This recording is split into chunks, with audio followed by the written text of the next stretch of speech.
దేవునామానికి స్తోత్రం కలుగును గాక. అందరూ బాగున్నారా? యూట్యూబ్లో వీక్షించేటటువంటి వారికి నా హృదయపూర్వక వందనాలు. అలాగే మన ప్రకటన గ్రంథం గురించి మనం తెలుసుకుంటూ వస్తున్నాం. మరి ప్రకటన గ్రంథంలో యేసుక్రీస్తు ప్రభు యొక్క రెండవ రాకడ గురించి మనం తెలుసుకుంటూ వస్తున్నాం. అందులో భాగంగా ఇంతవరకు ప్రకటన గ్రంథాన్ని ఎవరు వ్రాస్తారు అనేటువంటి విషయాన్ని మనం తెలుసుకుంటూ వచ్చాం.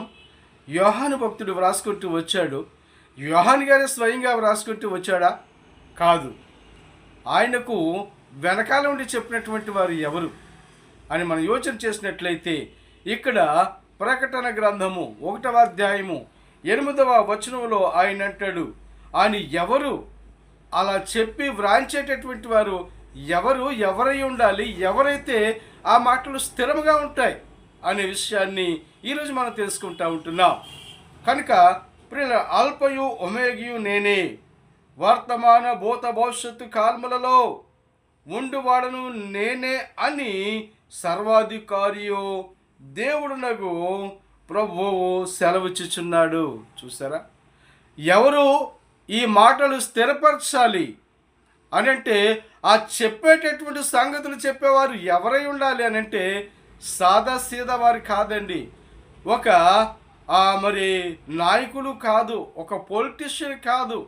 ప్రియులరా, చెప్పేటటువంటి వారు ఎవరై ఉండాలి అనే విషయాలు తెలియచేస్తూ నేను అల్ప ఒమేగా ఉన్నాను అంటున్నారు. చూసారా ప్రియులరా? ఆయనే మొదటివాడు, ఆయనే అంతమై ఉన్నటువంటి వాడు. కనుక ప్రియులరా, అంతేకాదు ఆయన చెప్పేటువంటి సంగతులు ఏంటంటే, మరి వర్తమాన భూత భవిష్యత్తు కాలములలో ఉండువాడను నేనే, సదాకాలం ఉండేటటువంటి దేవుడు తెలియచేసే మాటలు ఇవి. ప్రియులరా, ఒక సాదాసీదా సామాన్య మనుషుడు చెప్పినట్లయితే ఈ మాటలు మనం నమ్మవలసిన ఆవశ్యకత లేదు. రాబోయేటటువంటి యేసుక్రీస్తు ప్రభుని గూర్చి, ఆయన రాకడి గూర్చి తెలియచేసేటటువంటి సంగతులు మనం వినాలి అని అంటే సాక్షాత్తు దేవుడే యోహాను గారి చేత వ్రాయించినటువంటి సంగతులు మనము వింటూ ఉన్నాము. అంతేకాదు, సర్వాధికారి అయిన దేవుడు నగు. చూసారా?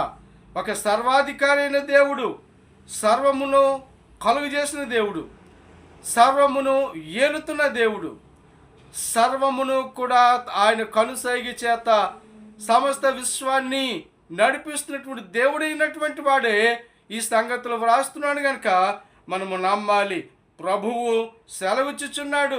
కనుక ప్రియులరా, యేసుక్రీస్తు త్వరగా రాబోతూ ఉన్నారు.